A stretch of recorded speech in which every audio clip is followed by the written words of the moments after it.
Genshin Impact has one of the most visually appealing character designs in weeb gaming. I mean, that's practically the reason why the fanbase is one of the horniest fanbases out there, second only to Chainsaw Man fans and K-pop stans. And with good reason, like I said, the characters in this game absolutely stand out. And now, I'm about to tell you who objectively is the sexiest Genshin Impact characters ever. Not who has the best character design, but the sexiest, so that difference will be important here. Eula. I like women of authority on my anime, or at least women who give off a sense of authority or power. One of those would be Eula. As the daughter of a noble family, Eula knows her worth and her pride is like none other. But she's also a sexy dancer, and I like anime girls that can move their body smoothly. This immediate moment here is the reason why I rolled for her despite already being a Razor main, and basically having another normal attack DPS. I'm not really a boob kind of person, but I am an ass man, and let me tell you what, Eula's ass does not disappoint. Her absolute territory holds up and her back is out for the world to see. She's also a kudere, and I think kuderes are pretty nice.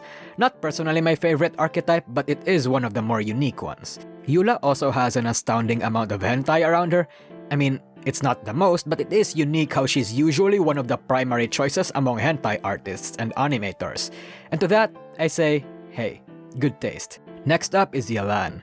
Yelan is basically a femme fatale, kind of like Bayonetta in a way. She's also a woman of authority and power, a total fucking badass, and she's the kind of girl that will bring out the whip, the cock ring, and the dildo to peg you when you're about to breed.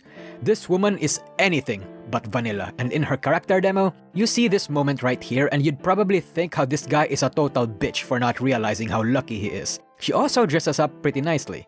Like, if you don't have a sugar mommy fetish, Yelan is probably the girl that would awaken that in you. Next up is Ganyu.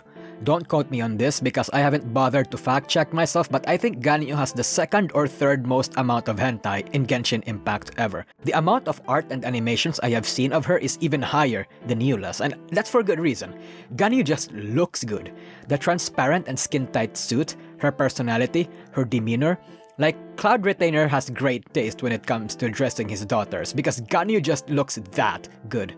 Good, thick figure, scrumptious ass and thighs, shapely boobs, and an adorable personality that is so submissive and breedable. I mean, what more could you want, honestly? Next up is Mona.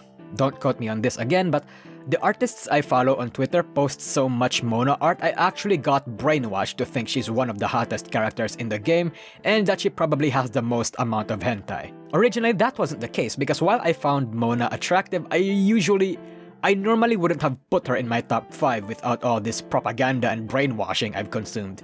But basically, Mona just has excellent drip that's plastered with a unique personality. She's basically a younger, sexier version of Lisa. The overtly and aggressively sexy kind in contrasts to Lisa's mature kind of sexy. She's spicy in the part where she's actually a talented badass and that she's also a pawn. Other than that, her thighs and ass, dude. Her skin-tight see-through outfit is so hot. Genshin Impact just made me appreciate skin-tight suits more, to be honest. So yeah, anyway, the sexiest character in Genshin Impact would be none other than Miko. Character-wise, Miko has a lot of the spice you'd actually want from a sexy character.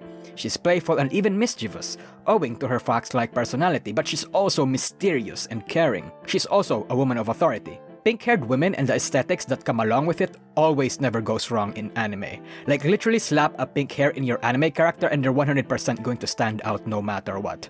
Design-wise, she also has everything anyone could want. Thighs, back, armpits, and side boobs, actually perfect. And her voice, god, her fucking voice. Like, Miko was the only character in this game where I almost spent money on. I never spend my money on gacha games and online games in general, but when I saw Miko, it was the first time I actually contemplated spending $100 just for a chance of getting this woman and her weapon. Thankfully, I didn't, because I'm not giving MiHoYo my money no matter what, but they almost had me there. In fact, I don't even know if I'll be able to keep myself together if they actually do her rerun. So yeah, this is the sexiest women in Genshin Impact. If you want a TLDR on who else was in my S tier, I had Beidou on 6th, because she's a masculine, badass, thick pirate woman who deserves to be up there. But she's also handicapped due to MiHoYo being allergic to giving their characters muscles. Candice on 7th because she's just that fucking hot appearance-wise, Lisa for obvious reasons, and the rest you can try and guess as to why they're there. I think the reasons at this point is obvious, but if you'd like to, you can tune into the VOD to watch my full reasons. And that's it for who is the sexiest woman in Genshin Impact. See ya.